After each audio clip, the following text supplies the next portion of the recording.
So today's teacup is mismatched as well because this one was by itself. This cute little pink one. It doesn't really have a flower on the inside. This is on the back. It's like a little rosebud there, and then it's more blossom there. And this cup was by itself. It says it says Princess Japan. So this one was made in Japan, I guess. And this one was by itself as well. It didn't have a cup. It was just a random little plate. I had been looking for one that matches this one because I wanted one with a pink rose on it. But I couldn't find one. But there's this one. It's pink. It's like, I think it's tulips though. And what are those, like irises? So, what's that? Which one is this? It says Illusions. So, there's that one. So they kind of match because they're both pink. Except this one is, the leaves look kind of gray to me. They don't really look green. They look gray. But I like that. I like pink and gray together. So, anyways, I have my teapot. It's chamomile and my honey tea.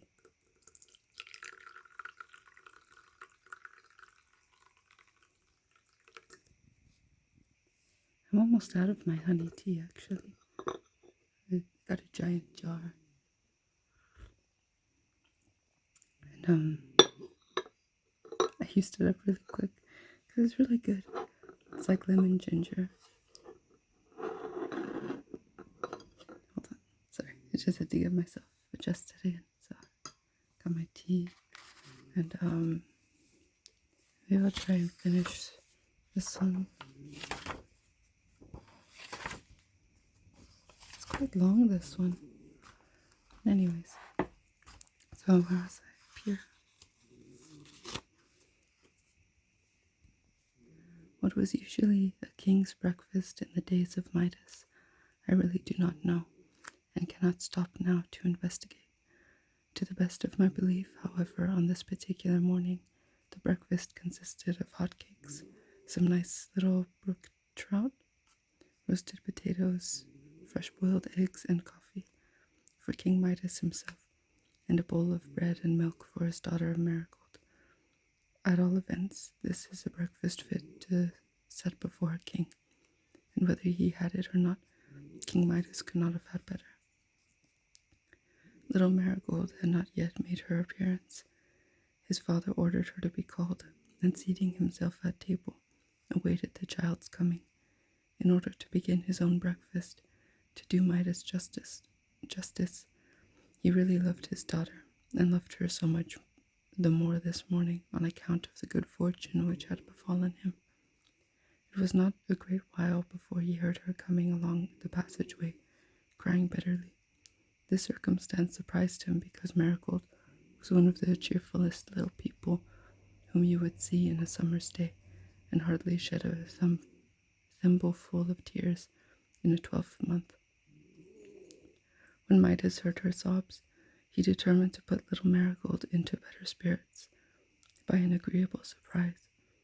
So, leaning across the table, he touched his daughter's bowl, which was a china one with pretty figures all around it, and transmuted it to a gleaming gold. Meanwhile, Marigold slowly and disconsolately opened the door and showed herself with her apron at her eyes, still sobbing as if her heart would break. "How now, my little lady?" cried Midas. "Pray, what is the matter with you this bright morning?" Marigold, without taking the apron from her eyes, held out her hand, which was one of the roses which Midas had so recently transmuted. "Beautiful," exclaimed her father, "and what is there in this magnificent golden rose to make you cry?" "Ah, dear father," answered the child, as well as her sobs would let her, "it is not beautiful, but the ugliest flower that ever grew. As soon as I was dressed, I ran into the garden to gather some roses for you, because I know you like them, and like them better when gathered by your little daughter. But oh dear, dear me, what do you think has happened? Such a misfortune. All the beautiful roses that smelled so sweetly and had so many lovely blushes are blighted and spoiled. They are grown quite yellow, and as you see this one, and have no longer any fragrance. What can have been the matter with them? I'm gonna get some tea.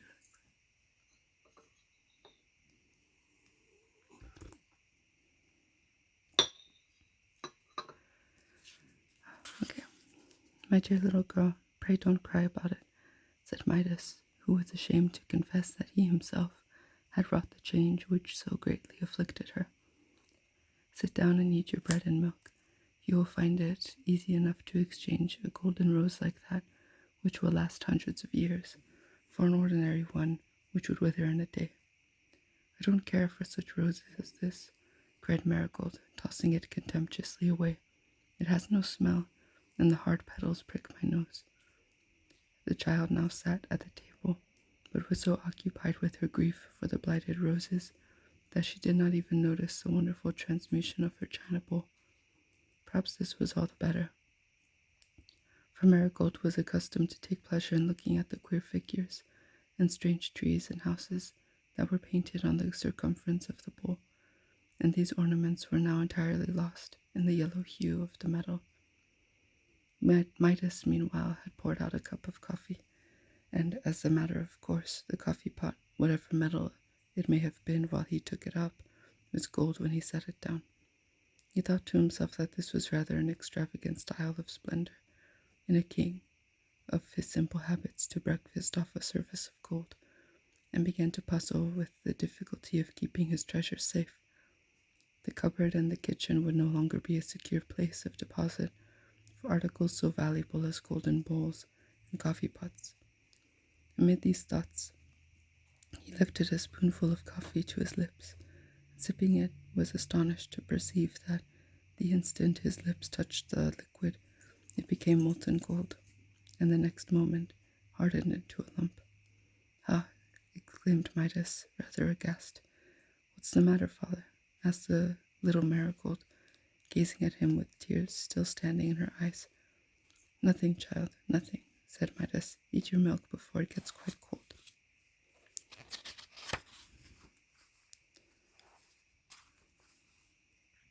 He took one of the nice little trouts on his plate and, by way of experiment, touched its tail with his finger. To his horror, it was immediately transmuted from an admirably fried brook trout into a goldfish, though not one of those goldfishes which people often keep in glass globes as ornaments for the parlor. No, but it was really a metallic fish, and looked as if it had been very cunningly made by the nicest goldsmith in the world. Its little bones were now golden wires, its fins and tail were thin plates of gold, and there were marks of the fork on it, and all the delicate frothy appearance of a nicely fried fish, exactly imitated in metal. A very pretty piece of work, as you may suppose, only King Midas, just at that moment, would much rather have had a real trout in his dish than this elaborate and valuable imitation of one. "I don't quite see," thought he himself, "how I am to get any breakfast."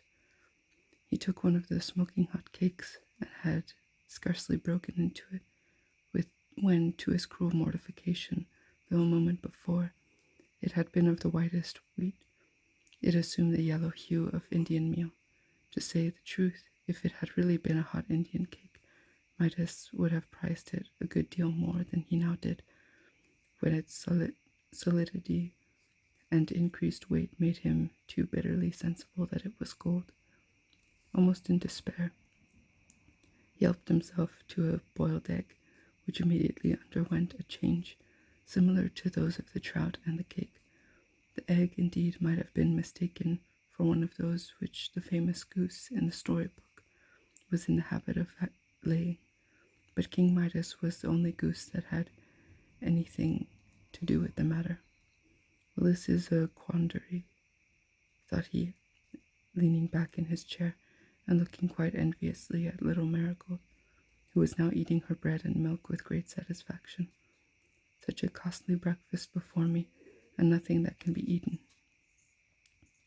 Hoping that by a dint of great dispatch he might avoid what he now felt to be a considerable inconvenience, King Midas next snatched a hot potato and attempted to cram it into his mouth and swallow it in a hurry, but the Golden Touch was too nimble for him. He found his mouth full, not of mealy potato, but of a solid metal, which so burnt his tongue that he reared aloud, and, jumping up from the table, began to dance and stamp about the room, both with pain and affright.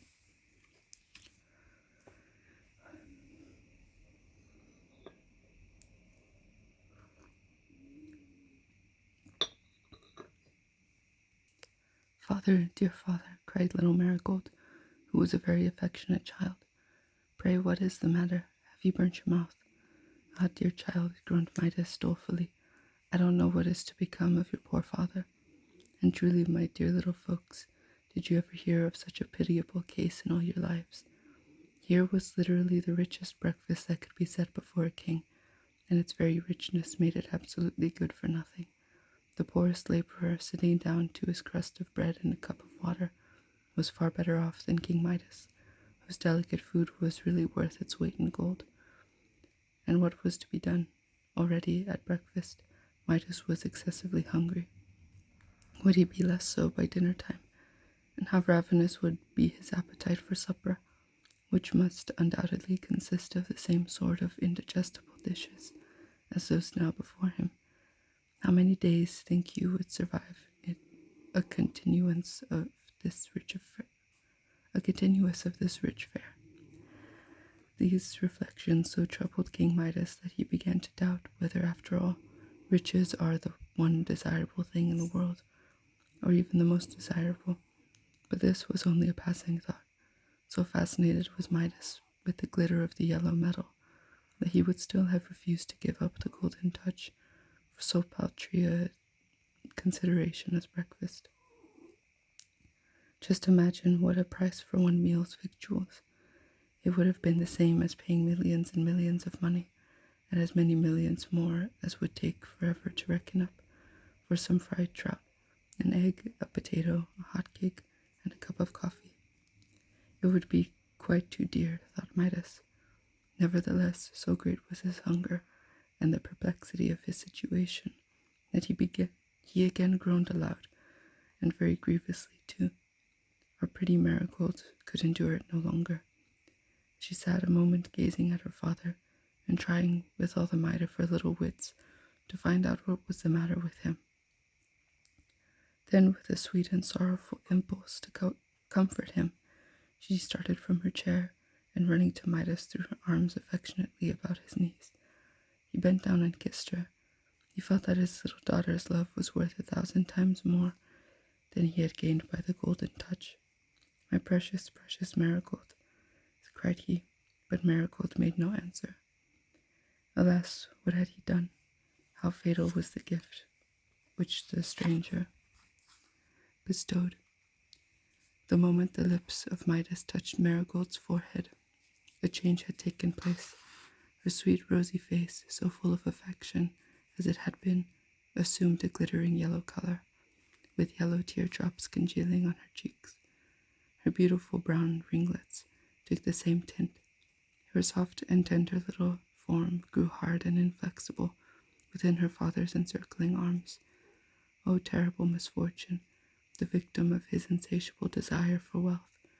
Little Marigold was a human child no longer, but a golden statue. So there's the illustration. It says she was hugging him, but he's like holding her hands.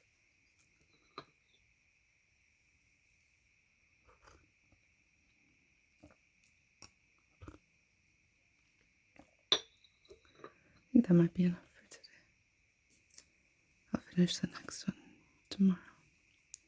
Well, not tomorrow.